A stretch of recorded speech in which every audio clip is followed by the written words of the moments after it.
Assalamualaikum warahmatullahi wabarakatuh. Saya Zulfiani dari DSA semester 5C. Saya akan memaparkan materi mengenai lahjah Arabia. Bahasa Arab ini ialah salah satu bahasa dunia tertua yang tetap bertahan dan masih banyak dipergunakan sampai saat ini.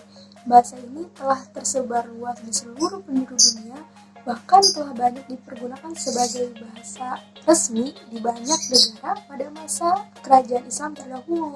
Nah, saking luasnya penyebaran bahasa Arab di berbagai budaya Arab ini, maka tidak mungkin jika bahasa Arab ini tetap bertahan dengan kemurnian bahasanya. Sebelum kita mulai pembahasan lebih jauh mengenai dialek Arabia, kita perlu mengetahui apa itu bahasa Arab Fusha dan bahasa Arab Amiyah. Nah, bahasa Arab ini terbagi menjadi dua kelompok besar. Yang pertama bahasa Arab Fusha dan bahasa Arab Amiyah. Bahasa Arab Fusha ialah bahasa Arab yang paling berkuasa di antara dialek-dialek Arab yang ada. Karena bahasa Arab Fusha ini merupakan dialek Quraisy yang didukung oleh banyak faktor, yakni faktor agama, politik, ekonomi, dan kekayaan bahasa Quraisy itu sendiri. Sehingga bahasa ini tersebar dan digunakan oleh banyaknya kalangan. Yang kedua yakni bahasa Arab Amiyah. Bahasa Arab Amiyah ini ialah bahasa yang dipergunakan sehari-hari, tapi bukan dalam forum resmi atau ilmiah. Bahasa ini memiliki ciri-ciri khusus yang berbeda dengan bahasa Arab lainnya. Akan tetapi perbedaan ini tidak mengurangi ciri umum yang dapat menyatukan semuanya dalam bahasa Arab. Selanjutnya kita mulai pembahasan mengenai lahjah Arabia. Secara etimologi, lahjah ini bermakna gemar dalam sesuatu, merupakan bahasa manusia yang menjadi karakter dan dibiasakan. Sebagaimana yang telah ditulis oleh Ibnu Manzur dalam Lisan Al-Arabiyah, bahwa lahjah ini bermakna gemar dengan sesuatu, mengucapkan dan membiasakannya. Dari sini kita dapat memahami bahwa dialek ini merupakan sebuah ragam bahasa yang lebih disenangi, lebih biasa dipraktikkan, dan lebih mudah untuk dianjurkan oleh individu-individu dari suatu komunitas bahasa tertentu dalam kehidupan sehari-hari mereka. Dialek juga dapat menjadi ciri khas bagi suatu komunitas bahasa tertentu ataupun suku-suku dalam dunia Arab. Bagaimana menurut Iskandaria dan Anani bahwa dialek sebuah kabilah atau suku merupakan bahasa suku yang di dalamnya terdapat ujaran yang tarkik, yakni menipiskan atau menghaluskan, tafkhim menebalkan, tasmim menyempurnakan, tarhim memerdukan, alhams menekan, talim melunakkan, surah mempercepat, dan lain sebagainya. Adapun secara terminologi atau istilah lahjah atau dialek ini dalam kamus Luqman diartikan sebagai variasi dari bahasa yang dipergunakan di suatu bagian dari sebuah bahasa negara yang variasinya berbeda dengan yang lainnya dalam jumlah kata atau gramatikalnya. Sedangkan menurut Daud, beliau mengartikan bahasa lahjah atau dialek ini merupakan cara pemakaian bahasa yang berbeda dari cara lainnya yang mana dalam suatu bahasa tersebut masing-masingnya memiliki ciri-ciri khas dalam banyak kebahasaan yang bersifat umum. Nah, dalam hal ini Daud juga memberikan contoh bahasa Arab yang mana cara pemakaian bahasa Arabnya orang Mesir, orang Sudan, Maroko, dan lainnya itu berbeda. Contohnya orang Mesir menyebut telepon, yakni talifon. Sedangkan orang Teluk menyebutnya hatifun, yang mana makna keduanya itu sama, yakni handphone. Adapun faktor-faktor yang menjadi awal dari persebarannya bahasa Arab serta menimbulkan berbagai ragam dialek dalam setiap sukunya antara lain yakni faktor politik, faktor sosial, faktor geografis, dan faktor kebudayaan.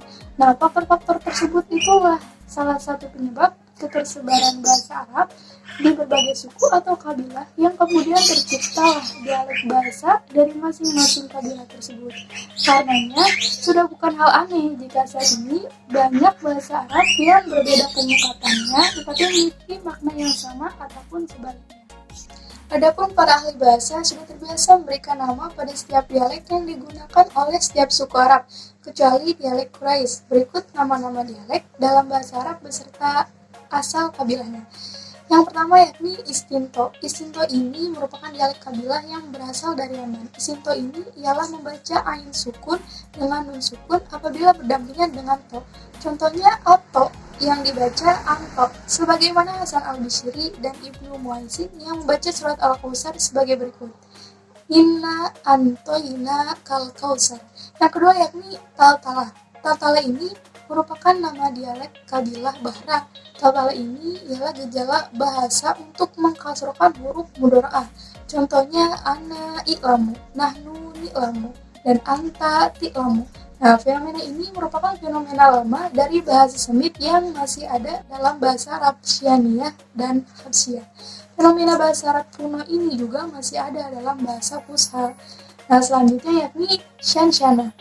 Shanshana ini merupakan dialek yang berasal dari Yaman juga. Shanshana ini ialah fenomena mengganti kaf dan dengan shin. Contohnya, seorang dari Yaman ketika di Arafah beliau mengatakan Allahumma labaik, yang maksudnya Allahumma labaik.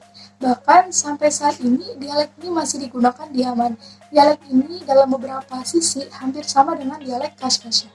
Selanjutnya yakni Tatamanya. Tatamanya ini merupakan lakap yang dinisbahkan kepada kabilah Toyius dan kabilah Himyar di bagian selatan Jazirah Arab.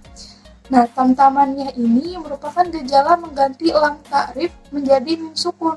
Contohnya, toba am hawa'u washfa am jawu. Asalnya toba al hawa wasofa al jawu. Selanjutnya yakni aj-aja. Aj-aja ini merupakan dialek yang sering dinisbahkan kepada suku Kudoah. Aj-aja ini ialah mengganti ya bertasdid dengan jim. Contohnya, al-asyi diubah menjadi al-asyij. Adapun gejala lain yaitu mengganti jim dengan ya. Gejala ini diriwayatkan oleh Ibnu Tamim. Contohnya, asyarij diucapkan menjadi asyiri. Gejala ini masih berlaku hingga saat ini di beberapa suku di kabilah Irak dan sebagian negara Teluk. Masih banyak lagi macam-macam dialek dari berbagai suku-suku Arab dari zaman dulu sampai saat ini. Mungkin cukup sampai di sini pembahasan kita mengenai lahja atau dialek bahasa Arab ini. Jika ada kekurangan, mohon dimaafkan, itu datangnya dari saya. Dan jika ada lebihnya, itu datangnya dari Allah SWT. Cukup sekian dari saya. Wassalamualaikum warahmatullahi wabarakatuh.